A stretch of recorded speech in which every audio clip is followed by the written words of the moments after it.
Assalamualaikum warahmatullahi wabarakatuh. Saya sedang bersama dengan guru kita, sahabat kami, senior saya di Al-Azhar Kairo Mesir, Al-Mukarram, Tengku Ustadz Damanhur Abbas. Jangan lupa ikuti kajian beliau. Yang tidak bisa, jangan ketinggalan ikuti kajian online beliau di channel Ustadz Damanhur Abbas Official. Subscribe, like, and comment. Assalamualaikum warahmatullahi wabarakatuh. Alhamdulillahilladzi ahyana ba'dama amatana wa ilaihin nusyur. Asyhadu an la ilaha illallah lahu da'watul haqq harisan 'alaiha wa awjabat usyiri biha wa takum minkum ummatun yad'una ila al-khair wa ya'muruna bil ma'ruf wa yanhauna 'anil munkar wa ulaika humul muflihun. وأشهد أن محمدًا عبده ورسوله بلغ الرسالة وأدى الأمانة ونصح الأمة وكشف الغمة حتى آتانا اليقين ليلها كنهارها لا يزيغ عنها إلا هالك. اللهم صل على هذا النبي الكريم محمد وعلى آله وأصحابه أجمعين وأحيينا اللهم على ملته واحشرنا مع زمرته مع الذين أنعمت عليهم من النبيين والصديقين والشهداء والصالحين وحسن أولئك رفيقا.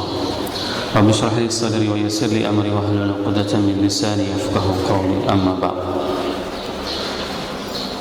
Para asatiz yang saya muliakan, ayah bunda yang saya cintai, dan jemaah yang dirahmati Allah, pada subuh yang berbahagia ini, marilah sama-sama kita panjatkan puji dan syukur kita kepada Allah yang telah memberikan nikmat iman kepada kita sehingga kita dapat melangkahkan kaki kita untuk melaksanakan salat subuh berjamaah, sekaligus kita beriktikaf di tempat yang penuh dengan keberkahan ini. Seakan-akan kita berada di taman surga. Itulah yang dikatakan oleh Rasulullah SAW. Barang siapa yang berada di dalam majelis ilmu, maka mereka itu sedang berada di rawdatun min riyadil jannah. Ini merupakan salah satu hal yang memang harus kita merasakannya dengan dengan feeling kita. Kalau seandainya ini tidak bisa kita hadirkan, maka sangat berat untuk berada di dalam majelis ini. Tapi kalau rasa ini ada, sealim apapun kita, sesibuk apapun kita, maka tidak punya alasan lain kecuali kita mengikuti apa yang diperintahkan oleh baginda Rasulullah SAW. Berada di dalam majelis ilmu merupakan sebuah keberkahan, dan itu merupakan pada kondisi sedang berada di taman surga. Oleh sebab itu, Bapak Ibu jemaah yang dirahmati Allah, senantiasalah memperbanyak selawat kepada baginda Rasulullah sallallahu alaihi wasallam. Semoga kita yang berhadir pada subuh yang berbahagia ini dan jemaah yang mendengarkan tausiah ini melalui video YouTube di channel Ustadz Damanhur Abbas merupakan di antara umat Nabi Muhammad SAW yang akan diberikan syafaat kelak di hari akhirat, dan akan disuguhkan air dari telaga Kausar dari tangan yang mulia tersebut. Allahumma amin. Bapak Ibu jamaah yang dirahmati Allah, pada subuh yang berbahagia ini kita akan masih membahas tentang bagaimana siksaan neraka. Dan Allah telah menjelaskan terlebih dahulu kepada kita agar kita tidak disiksa seperti siksaan yang akan kita bacakan di dalam surat At-Taubah ayat 35. Allah berfirman di dalam surat At-Taubah ayat 35 yang berbunyi, A'udzu billahi minasyaitonir rajim. Bismillahirrahmanirrahim. Yauma yuhma 'alaiha fi nari jahannam fatukwa biha jibahuhum wa junubuhum wa zuhuruhum. Hadza ma kanaztum li anfusikum fadhuqul 'adzab fadhuqu ma kuntum taknizun. Shadaqallahul 'azim. Allah berfirman di dalam surat At-Taubah ayat 35 yang berbunyi, ingatlah yauma yuhma 'alaiha fi nari jahannam, ingatlah pada hari akhirat nanti di mana di dalam api neraka. Ini merupakan sebuah ungkapan yang sangat dahsyat. Pada saat seseorang itu berada di dalam neraka, maka Allah memanaskan emas dan perak. Fatukwa biha jibahuhum, maka pada saat itu disiksalah, diazablah orang-orang tersebut. Jibahuhum, yang pertama disiksa itu adalah dahi mereka, kita akan bahas nanti dalam tafsirnya. Wa junubuhum, dan yang siksa itu adalah sekeliling mereka, kiri dan kanan. Wa zuhuruhum, zuhuruhum itu adalah punggung mereka. Haza ma kanastum li anfusikum, inilah yang kalian simpan dulunya pada saat kalian hidup di dunia. Fadzuqu ma kuntum taknizun, maka nikmatilah azab tersebut sebagaimana kalian telah menyimpan harta kalian. Ini ayat ini sangat-sangat erat hubungannya dengan orang-orang yang menyimpan harta mereka, tidak mau menafkahkan di jalan Allah.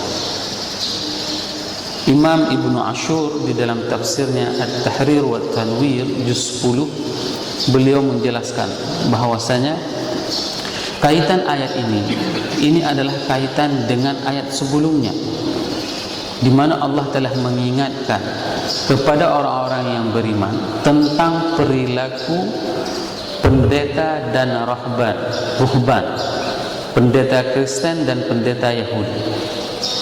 Allah mengingatkan orang-orang mukmin agar tidak seperti mereka. Apa yang Allah katakan? Allah berfirman pada ayat sebelumnya, ayat 34 yang berbunyi, A'udzubillahi minasyaitonirrajim, Bismillahirrahmanirrahim.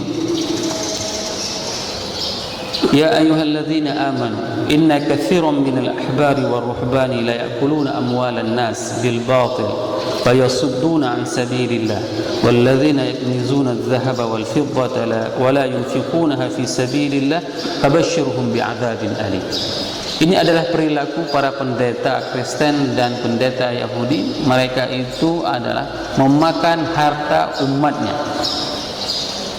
Dan ini adalah pelajaran penting kepada, bukan pendeta, kepada para ustaz yang mengelola dana umat, agar tidak termasuk seperti mereka orang-orang Nasrani dan orang-orang Yahudi. Dan ini diingatkan di dalam Al-Quran. Al-Quran sendiri mengatakan bahwasanya inna katsiran minal ahbari war ruhban la ya'kuluna amwalan nas, mereka itu adalah orang-orang yang memakan harta manusia. Berapa banyak seandainya hari ini jamaah memberikan sedekah untuk dititipkan kepada ustaz, tapi ustaz tersebut tidak menyalurkannya di jalan Allah, maka posisinya ini adalah sama seperti perilaku pendeta dan rahib-rahib dari Yahudi. Maka oleh sebab itu di ayat ini diingatkan, walladzina yaknizuna az-zahaba wal fiddah wa la yunfikunaha fi sabilillah, orang-orang yang menumpuk emas dan perak, karena berkaitan dengan nanti pada hari akhirat di saat di dalam api neraka yang akan dipanaskan itu adalah emas dan perak. Kenapa tidak digunakan harta kekayaan lain di dalam Al-Quran? Ini menjadi pertanyaan, dan ini dijawab oleh para mufassirin. Kenapa di dalam Al-Quran itu tidak disebutkan berlian, orang-orang yang menyembunyikan, orang-orang yang menyimpan berlian, intan, permata? Kenapa tidak disebutkan barang-barang yang jauh lebih mahal daripada barang-barang berharga tersebut? Jawabannya itu adalah dikarenakan az-zahab wal fiddah, emas dan perak, itu merupakan uang dan harta kekayaan. Ini yang harus kita pahami, bukan hanya bentuk emas yang dipakai, akan tetapi kekayaan yang dimiliki oleh manusia. Dan ayat ini sangat berhubungan erat dengan ayat di mana Allah mengatakan kaila yakuna dulatan baina aghniya'i minkum, agar harta itu tidak hanya berputar pada orang-orang tertentu saja. Maka kita disuruh untuk mengeluarkan harta tersebut. Kalau di dalam Al-Quran diungkapkan dengan az-zahab wal fiddah, dikarenakan itu merupakan harta yang bisa digunakan sebagai alat tukar pada saat itu. Maka salah satu bentuk siksa dalam api neraka itu adalah pada hari orang tersebut dimasukkan ke dalam neraka jahanam. Neraka jahanam itu adalah neraka yang sangat panas, dan ini sudah pasti panas. Neraka apinya saja sudah pernah kita ceritakan di awal. Satu lubang jarum jatuh ke bumi maka itu akan menghanguskan seluruh bumi. Satu lubang jarum. Tapi kondisinya pada hari itu adalah orang dimasukkan ke dalam api neraka. Ini tasawurnya. Ini mohon dibayangkan dan dirasakan bagaimana pedihnya. Orang dimasukkan ke dalam neraka. Setelah dimasukkan ke dalam neraka yang sudah sangat panas, lalu dipanaskan kembali. Dipanaskan kembali semua hartanya itu. Setelah itu maka mereka itu akan disiksa. Fatuqwa biha jibahuhum. Maka akan disiksa. Jibahuhum itu adalah dahinya beserta seluruh kepalanya. Imam Ibn Ashur mengatakan, kenapa Allah menyebutkan bagian tubuh manusia di sini dengan bagian-bagian tertentu? Kenapa disebutkan jibahuhum wa junubuhum wa zuhuruhum? Kenapa bagian tubuh ini disebutkan di dalam ayat Al-Quran ini? Kenapa tidak disebutkan secara keseluruhan saja anggota tubuhnya? Ini menunjukkan bahwasanya setiap anggota tubuh itu mempunyai rasa sakit yang berbeda. Rasa sakit sewaktu disiksa di kepala itu beda dengan rasa sakit pada saat junubuhum. Imam Ibn Ashur mengatakan junubuhum yaitu adalah shimal wa yamin, kiri dan kanan. Ini adalah bentuk siksaan. Bisa saja siksaan itu adalah dengan dipanaskannya emas dan perak tersebut, maka akan ditempel, akan digosok, ya, akan dicor sebelah kiri dengan sebelah kanan. Setelah dicor pertama itu adalah kepala kita, kepala orang-orang yang tidak mau mengeluarkan zakat, tidak mau menginfakkan hartanya di jalan Allah, dicor dengan emas dan perak yang sudah mendidih. Bisa saja kalau seandainya ada orang yang mempunyai harta miliaran rupiah, tidak mau menafkahkan di jalan Allah. Ada harta orang tersebut jutaan rupiah, tidak mau menafkahkan di jalan Allah, maka akumulasi harta tersebut itu akan dicor dan akan dididihkan. Padahal mereka itu sudah berada di dalam neraka, tapi disiksa lagi.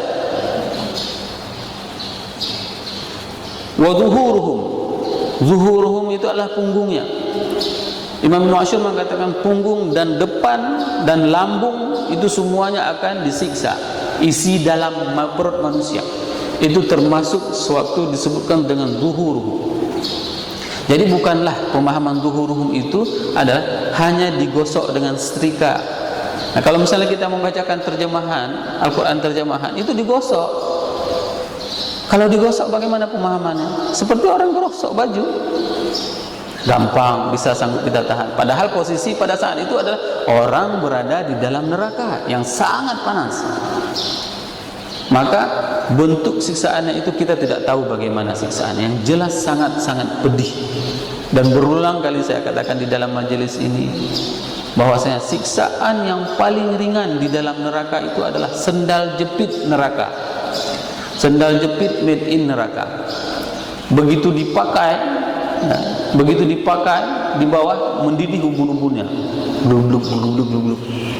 Otaknya ini mendidih. Itu dipakai di bawah. Nah, siapa hari ini yang sanggup akan menerima siksaan seperti ini? Kenapa mereka disiksa? Dikarenakan Allah sendiri yang mengatakan, hadza ma kanaztum li anfusikum. Inilah disebabkan karena kalian menumpuk harta. Harta yang Allah titipkan kepada kita, maka itu tidak mau disalurkan di jalan Allah. Ditumpuknya, dia tidak mau mendermakan hartanya. Fazuqu ma kuntum taknizun, maka nikmatilah, ya, maka nikmatilah. Bagaimana zuk itu adalah sebuah rasa. Kalau misalnya kita pergi ke beberapa restoran yang hebat, itu ada shiftnya yang hanya khusus dia itu akan mencicipi makanan tersebut. Dalam bahasa Arab, orang apabila dikatakan anta mafiz zuq, droku hana perasaan, engkau itu tidak mempunyai rasa. Ini paling bahaya. Kalau ungkapan seperti ini diungkapkan oleh orang Arab, misalnya, kamu tidak punya rasa, itu memang sama sekali tidak mempunyai feeling. Di sini disuruh kita menggunakan dengan kata-kata zuk, nikmatilah. Bagaimana kita menikmati siksaan neraka yang sangat pedih? Inilah yang dinamakan dengan bahasa di dalam Al-Quran, bahwasanya tarkiban badi'an min balaghati wal mubalaghati fil i'jaz. Ini merupakan sebuah ungkapan yang sangat mubalaghah. Di saat Al-Quran memberikan ungkapan bahwasanya nanti di dalam neraka akan dipanaskan emas dan perak, dan pada saat itu manusia disuruh rasakan. Seharusnya yang disuruh rasakan itu adalah kenikmatan, keindahan. Akan tetapi di sini Al-Quran memberikan peringatan kepada kita agar kita tidak termasuk di antara orang-orang yang disuruh oleh Allah untuk merasakan bagaimana pedihnya, bagaimana sakitnya, dan bagaimana luar biasa azab dari api neraka tersebut. Oleh sebab itu, Bapak Ibu jamaah yang dirahmati Allah, jangan pernah berkilah, jangan pernah mencari hilah dengan Allah. Ada harta, ada sebagian jamaah yang memang itu mencari-cari alasan untuk tidak mengeluarkan hartanya di jalan Allah, misalnya.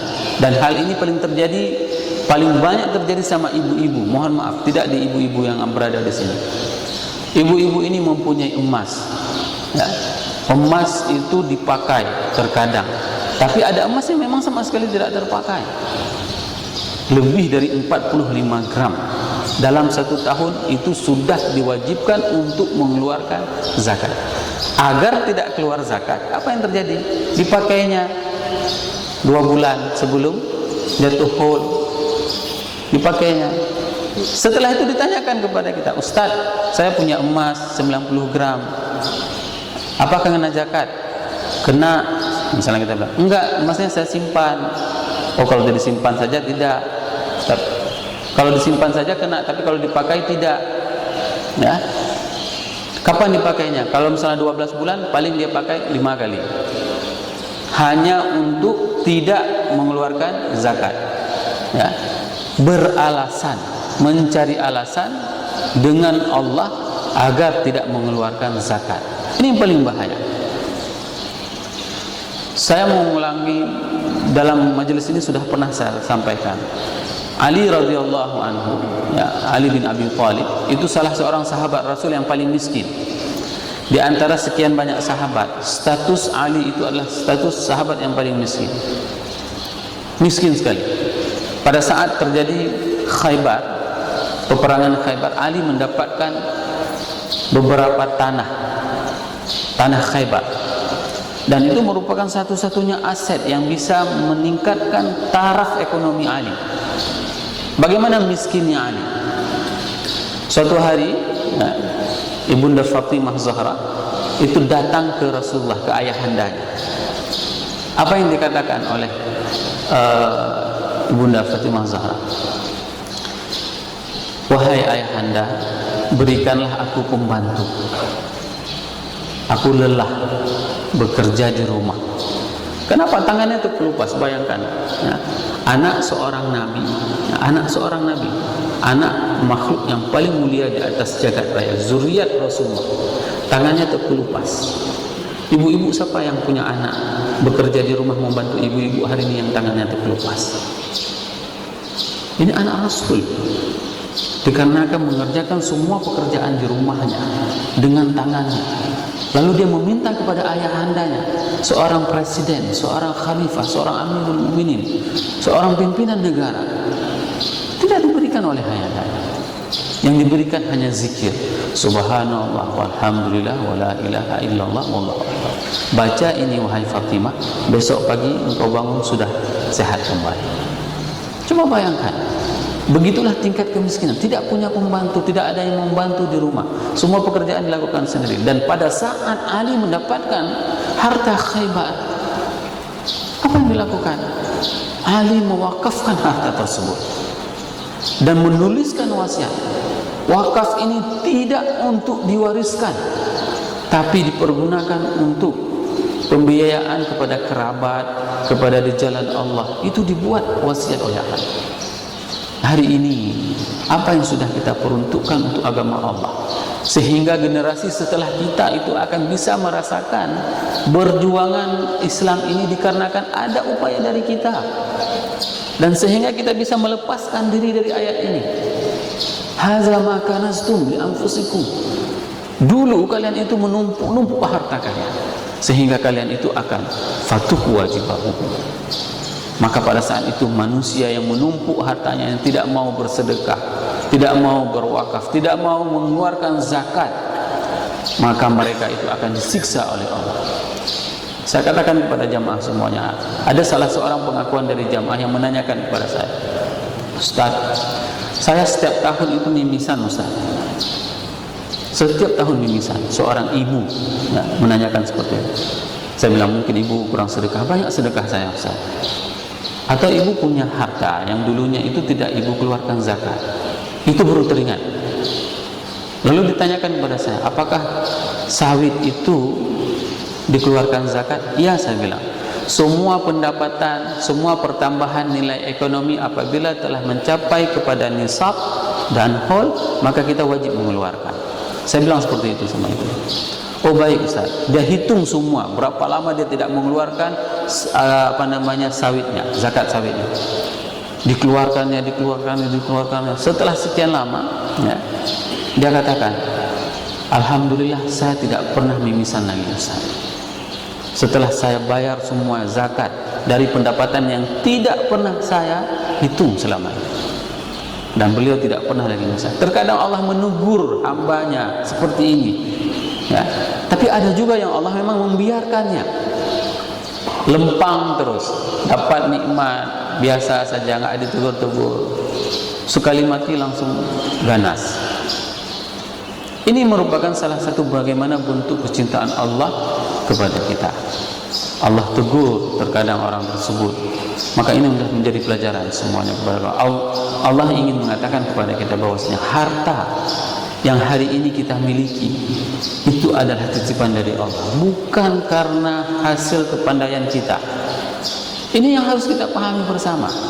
Hari ini kalau seandainya Allah menjepit satu saja syarat kita, maka terkaparlah kita di atas tempat tidur, tidak bisa mencari sedikit pun rezeki. Salah satu jamaah itu menceritakan kepada saya pada saat saya menceritakan tentang rezeki. Di tahun 70-an jamaah tersebut sudah mempunyai uang 4 goni. Dan uang itu untuk misalnya membawa ke Jakarta, dia harus bawa dengan goni dan tenteng. Begitulah kaya dia. Ini era tahun 70-an, bagaimana kaya? Ini sudah tua beliau sekarang.